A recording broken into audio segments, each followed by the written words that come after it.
Cyberwar is conflict involving nation-states and/or international organizations where one group attacks another's computer networks and infrastructure through digital intervention.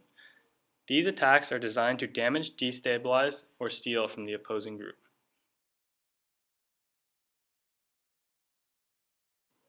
Cyberwar can take up a variety of different forms.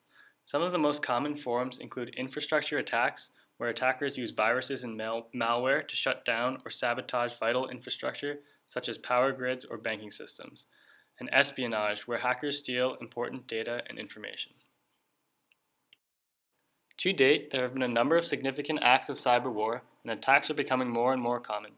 Two prevalent examples are Operation Aurora, where Chinese attackers stole IP from Google and other American companies, and Red October, a huge-scale attack that stole encrypted documents from high-profile organizations and governments across the world. Modern cyber attacks have the potential to cause damage at a huge scale, potentially shutting down entire military or banking systems.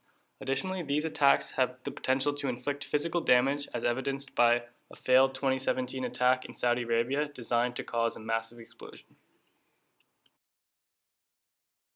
In 2013, for the first time, the U.S. intelligence community ranked cyber attacks as a bigger threat than terrorism, organized crime, and the proliferation of weapons of mass destruction.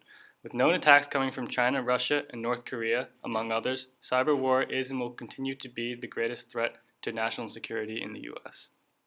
Unlike other acts of war, cyberwar is ongoing and attacks often go unnoticed. According to Energy Secretary Rick Perry, hundreds of thousands of cyber attacks occur each day, each of which aim to gain leverage against the United States in some shape or form, and the problem is only increasing. Just March of last year, the government released a report describing a large-scale Russian hacking campaign that aimed to infiltrate America's critical infrastructure by gaining administrative access to physical systems such as power plants, nuclear generators, and water facilities. As you can see from this graph, the United States is victim to far more cyber incidents than any other country, and Russia and China are leading in offensive cyber attacks. The attacks by Russia were not extremely complicated. The hackers first attacked smaller, less secure companies like the ones that sell software or make parts for generators. Spear phishing, or attack through spam email, water holing, or alternating frequently visited websites, and downloads were among the tactics used to breach these systems. China, North Korea, and Iran are also known to have dedicated cyber arsenals that are of increasing threat. One of the most famous examples is the Stuxnet worm. Stuxnet reportedly ruined almost one-fifth of Iran's nuclear centrifuges, infected over 200,000 computers, and caused 1,000 machines to physically degrade. Officials have not yet reached a consensus on what qualifies as an act of war in cyberspace, and attacks are usually handled case by case by the president. However, former Undersecretary of Defense identified cyber attacks that have approximately result in a significant loss of life, injury, destruction of critical infrastructure, or serious economic impact as possible acts of war. With this changing methodology of warfare, new ethical dilemmas have been raised. Unlike traditional warfare, which has established rules and war crimes, cyber warfare has significantly less established conventions. Moving forward, governments will have to come to a consensus as to what is acceptable practice in cyber war. The difficulty in cyber war is often defining or recognizing attacks. Due to the ability to commit cyber war attacks from all over the earth, and often in untraceable ways, this differs greatly from the in-your-face nature of regular war. Attacks can also be committed completely anonymously.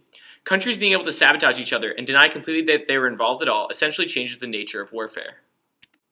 A major concern of cyberwar is its involvement with civilians. Many cyberwar attacks occur on private companies, and the attacker can release the private information of citizens who utilize these websites. The potential for these kinds of attacks also raises the question of requirements for private companies and how securely they store user data, and what type of data they should be legally allowed to keep from users. On the other hand, if computer chips are the new battleground, cyberwar between countries would not cause the same massive loss of life. Cyberwar does not require soldiers to be conscripted and to die, instead having the attacks exist explicitly in the digital realm. One could argue that not needing to take direct military action in the age of cyberwar improves the world due to the decrease in human deaths and suffering. With the increasing ubiquity of technology in modern society, cyberwar will become increasingly commonplace. As such, understanding the concepts, history, and ethical questions are important for everyone moving forward.